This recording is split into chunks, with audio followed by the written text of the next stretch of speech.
Innalladzina qalu rabbunallah, barang siapa yang berkata Tuhan kami adalah Allah, summastaqamu, lalu dia istiqomah kepada Allah, madep, mantep, netep, nancep kepada Allah. Kalau sudah istiqomah, tatanazzalu alaihimul malaikah, akan Allah kirim malaikat-malaikatnya bagi orang-orang yang istiqomah. Amin.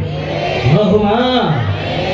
Saya ngikut sekian tahun Gus, mana malaikat yang Allah janjikan? Saya nggak pernah didatangkan. Mana malaikat yang Allah katakan? Katanya Allah akan mengirimkan malaikat-malaikatnya bagi orang-orang yang istiqomah. Wahai jamaah, ketika kau mau berangkat istiqomah, uang sepeser pun kau tidak punya, kendaraan nggak punya, tahu-tahu ada yang nyamper, ayo ngaji bareng saya. Itu bagian malaikat yang Allah kirim, wahai saudara. Betul? Malaikat yang dimaksud jangan kau gambarkan malaikat dengan wujud asli, jeblak kamu nanti. Malaikat yang Allah maksud itu bermacam-macam. Toh saya yakin jamaah sering merasakan ketika sudah wayahnya malam minggu, duit gak punya,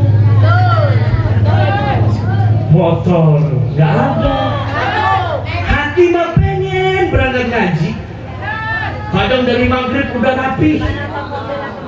Benar apa enggak? Dari maghrib udah rapi, padahal duit mah nggak ada, kendaraan nggak ada, mau minta tumpangan HP juga nggak punya. Tapi kadang tahu-tahu ada yang datang, nggak berangkat ngaji, pengen sih. Terus kenapa nggak berangkat? Duitnya nggak ada. Udah yuk bonceng sama saya. Itu juga bagian malaikat dari Allah. Sebenarnya malaikat itu sudah Allah kirim kepada kita, orang-orang yang sudah diistiqomahkan oleh Allah. Cuma terkadang malaikat yang Allah kirim itu tidak kita sadari. Kenapa? Karena kita menerima apa-apa yang datang dari Allah itu dengan akal kita. Betul apa enggak? Kadang mintanya apa sama Allah dikasihnya yang lain, ngedumen. Ya Allah, saya kan mintanya bukan ini, saya kan mintanya yang lain, kenapa kau kirim yang ini? Sebenarnya itu adalah wujud pengabulan doa darimu, cuma wujudnya berbeda. Kenapa? Karena Allah lebih tahu mana yang layak dan mana yang pantas untuk kamu terima. Mungkin makanya kalau berdoa, ketika doa yang kau pinta lalu Allah kabulkan tidak sesuai dengan apa yang kau pinta, jangan dulu berpikir jelek terhadap kuasanya Allah. Terima itu dengan imanmu. Kalau kamu menerima dengan imanmu akan mengatakan, oh alhamdulillah, Allah kirimkan saya ini. Berarti yang kemarin saya pinta itu tidak layak untuk buat saya. Kan gitu. Betul apa enggak? Kadang mikirnya jelek dulu Allah. Katanya Allah kuasa. Saya minta motor aja dikasihnya sepeda. Masih untung dikasih sepeda. Betul apa enggak? Sampai mana tadi saya ngomong? Malaikat yang Allah kirim macam-macam bentuknya. Kadang datang dari saudara menolong, itu wujud dari malaikat dari Allah. Kadang teman datang untuk menolong, kadang sahabat datang untuk menolong. Bahkan terkadang yang kadang tidak masuk dalam logika, kadang orang yang tidak dikenal sekalipun kadang datang tahu-tahu nolong. Ada apa enggak? Ada. Oh, saya sering ngobrol sama jamaah. Betul apa enggak? Itu adalah bagian malaikat dari Allah. Makanya kalau menerima apa-apa yang Allah berikan, terima dengan keimananmu, jangan dengan akalmu. Kalau kamu menerima akalmu, mau sebesar apapun Allah memberikan kuasa dan pertolongannya kepadamu, kamu tidak akan pernah merasakan kuasa pertolongan Allah. Kenapa? Karena akalmu hanya memiliki ambisi, isinya hanya kurang dan kurang. Tapi kalau imanmu, apapun yang Allah berikan, apapun yang telah Allah kasih, imanmu akan mengatakan Allah maha baik, takdirnya tidak pernah salah. Inilah yang diajarkan guru kita, Abah Kiai Haji Junaidi Al-Baghdadi. Betul? Betul apa betul? Menerima pemberian Allah pakai akal, dia nggak nyampe. Sekarang saya tanya, Allah kelihatan apa enggak? Kenapa kamu bisa percaya kalau Allah itu ada? Bisa dijelaskan pakai otak kamu? Nggak bisa. Yang bisa menjelaskan adanya Allah itu iman kamu, bukan akal kamu. Betul. Betul? Yang bisa menjelaskan kuasa Allah itu bukan akalmu, tapi keimanan kamu yang bisa menjelaskan. Dan orang yang mampu menerima penjelasan tentang adanya Allah hanya mereka yang memiliki keimanan kepada Allah. Kalau tidak memiliki iman, dia tidak akan pernah percaya kalau Allah itu ada. Betul? Betul apa betul? Dan Allah tambahkan, setelah Allah berikan malaikat-malaikatnya, Allah tambahkan, Allah takhafu wa la tahzanu. Jangan khawatir kamu jamaah manaqib yang istiqomah. Jangan bersedih kamu wahai jamaah manaqib karena kamu istiqomah. Wa absiru, katanya Allah, berbahagialah bil jannati allati kuntum tu'adun, karena Allah telah menyiapkan surga bagi orang-orang yang istiqomah. Amin. Allahumma amin. Bahkan Allah pernah bilang, surga yang Allah maksud ini bukan hanya surga di akhirat, surga dunia pun akan Allah berikan bagi orang-orang yang istiqomah. Alhamdulillah.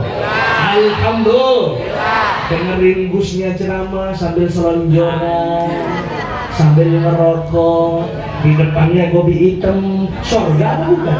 Surga. Betul apa enggak? Betul apa betul? Surga itu macam-macam. Yang namanya surga itu adalah suatu kebahagiaan.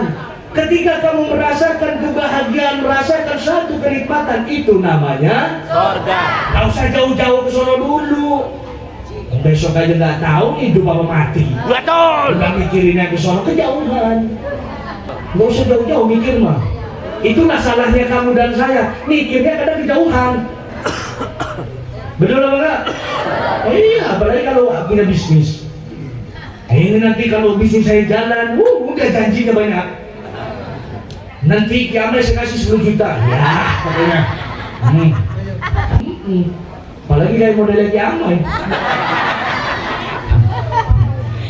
Kitabnya kenteng kalau ada kamu, oke, saya mau usaha, doain saya biar lancar. Nanti kayak kebagian 10%. Tiap malam didoain, karena ada berharap. Ujung-ujungnya bangkrut. Orangnya gak datang hutang lagi. Karena berharap. Dan orang yang istiqomah itu bukan hanya Allah berikan itu, akan Allah tolong orang-orang yang istiqomah itu dari wali-walinya Allah. Alhamdulillah. Enak apa enggak? Enak. Cuma tinggal duduk, tinggal dengerin, pulang diamalkan, barokah. Amin. Betul apa enggak? Istiqomah mah jangan kalah sama apa-apa. Nggak ada istiqomah kalah sama 500.000. Murah amat istiqomahnya. Saya sibuk kerja, bukan sibuk. Emang kamu yang males. Ini sekarang bongkar-bongkaran aja sama saya. Bongkar-bongkaran sama saya. Ayo. Kalau bilang saya nggak ada motor, itu alasan lama itu. Kayak temannya kagak pernah ngajakin aja. Nih orang kalau udah lama nggak pernah kelihatan ke pondok itu kelihatan. Apalagi yang biasa kumpul sama saya, udah kelihatan nih. Kelihatan banget udah suram banget udah gelap udah. Mau dikasih lampu tembak kita tetap gelap, udah nggak boleh kelihatan udah. Kemarin lagi ada saya udah lebih dulu Sebenarnya tuh Allah tuh ingin mendatangkan kamu ke tempat istiqomah, cuma terkadang kitanya masih kalah dengan rasa malas kita. Betul. Jujur aja udah. Jujur. Iya. Udah tahu saya mah. Modelan-modelan begini udah tahu. Apalagi kayak sebelah kanan saya nih. Udah tahu banget saya udah. Tapi itu namanya ujian dari istiqomah. Ujian istiqomah itu bukan hanya dihantam dari luar, wahai saudaraku. Ujian terbesar istiqomah itu dihantam dari dalam. Dari rasa malas, semakin dibuat malas oleh Allah ngikut ngaji. Pernah dia ngerasain begitu? Pernah. Udah ngikut ngaji sekian tahun, terus Allah datangkan rasa malas, Allah datangkan rasa capek segala macam. Bahkan kadang Allah datangkan dunia, Allah iming-imingkan dengan dunia supaya meninggalkan istiqomah. Kalau kamu dan saya terlena, mau sampai kapanpun dunia tidak akan berpihak kepada diri kita. Betul? Karena sudah jelas hadisnya, betul enggak? Wahai dunia, layanilah olehmu kepada hambaku yang melayani aku. Wahai dunia, hancurkan olehmu kepada hambaku yang telah tunduk kepadamu. Sudah jelas. Jadi itu bagian ujian dari istiqomah. Apalagi Imam Manaqib, aduh, datang sebulan sekali nggak bisa, mah kebelangetan. Kebelangetan. Bener apa enggak? Betul. Ya emang bener. Tapi kalau saya pengangguran, ya emang kata gua kagak pengangguran apa? Hah. Masa iya Imam Manaqib punya jamaah tega marga mau ngajakin imamnya? Betul. Saya udah tahu. Saya ngajak udah Gus, tapi nggak ada jawaban. Ya udah saya ngaji. Ya itulah penyakit. Seorang pemimpin itu harus menjadi contoh. Seorang pemimpin harus memberikan contoh yang baik kepada yang dipimpin. Betul apa enggak? Yang namanya pemimpin itu harus garda terdepan untuk menunjukkan kebaikan-kebaikan kepada orang yang dipimpin. Jangan kebalik. Masa yang memimpin ditunjukin kebaikannya sama yang dipimpin, kan kebalik. Betul apa enggak? Kenapa jadi kesini-sini saya ngomongnya? Intinya adalah istiqomah. Kalau sudah istiqomah nggak perlu ada keraguan, nggak perlu bertanya kapan saya sukses, kapan usaha saya berhasil, kapan keinginan saya terwujud. Serahkan semua kepada Allah. Allah lah yang mampu yang berhak mengatur kehidupanmu.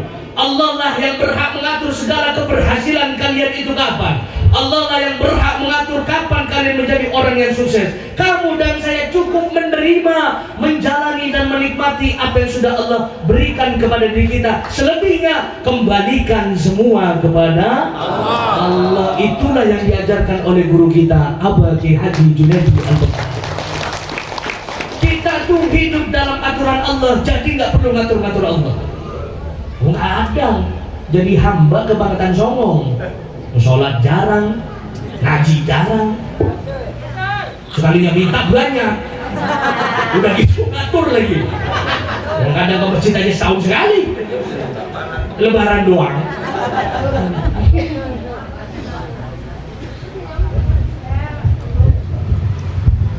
Lanjut. Jadi kita yang mengikuti aturan dari Allah, bukan kita yang mengatur-ngatur Allah. Jamaah yang datang ke sini siapa yang berkehendak? Siapa yang mendatangkan? Saya datang ke tempat ini siapa yang mendatangkan? Saya ngomong gini siapa yang membuat saya bicara?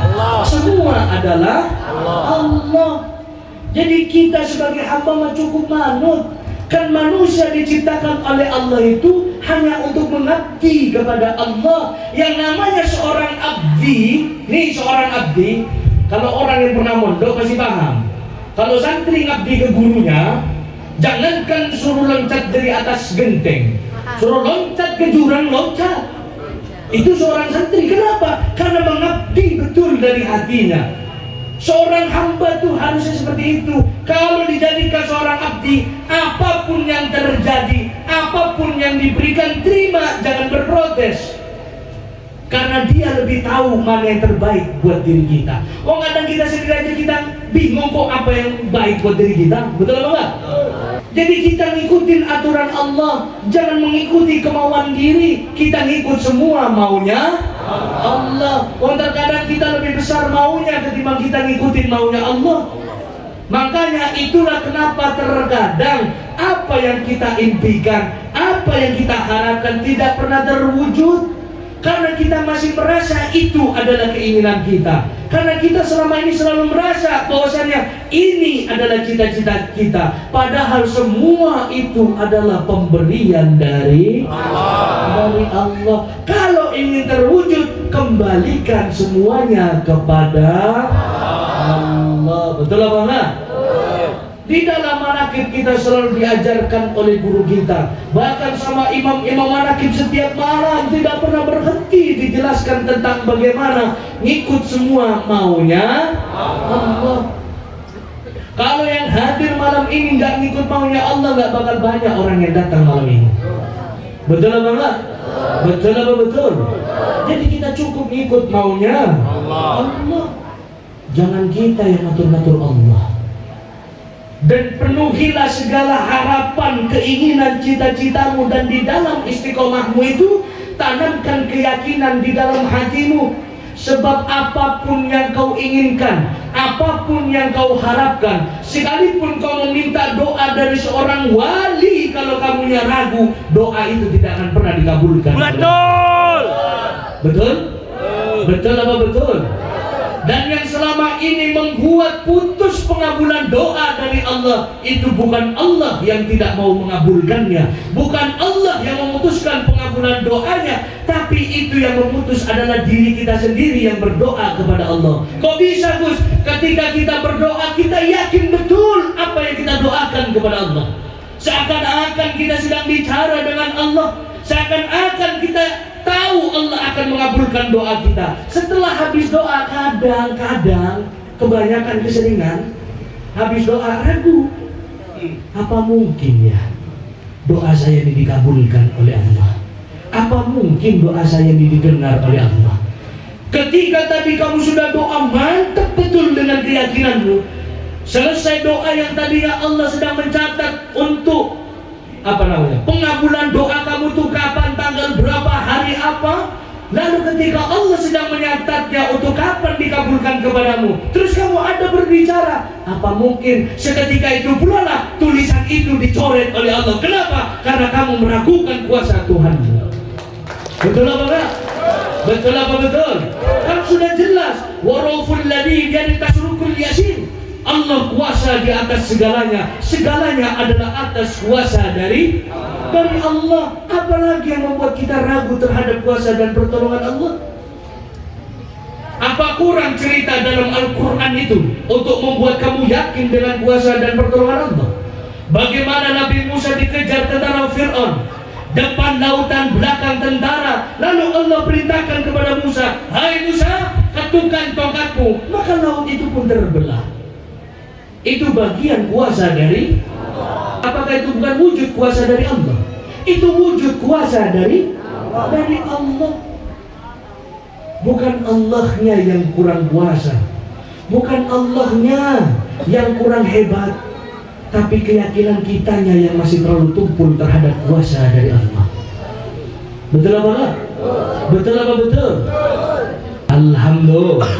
Alhamdulillah. Semoga keyakinan yang ada di dalam hati saya dan hati kalian selalu dimantapkan oleh Allah. Amin. Semoga keyakinan yang ada di dalam hati saya dan hati kalian yang sudah Allah tanamkan semakin ditambah keyakinannya oleh Allah. Supaya yakin saya dan yakin kalian dijadikan keyakinan yang betul-betul hakul yakin kepada Allah. Amin. Allahumma. Karena hanya dengan keyakinan itulah kita dapat menikmati yang namanya kuasa dan pertolongan dari Allah. Supaya anak-anak kalian dapat merasakan, dapat menikmati buah dari istiqomah yang selama ini kalian jalankan. Amin. Allahumma.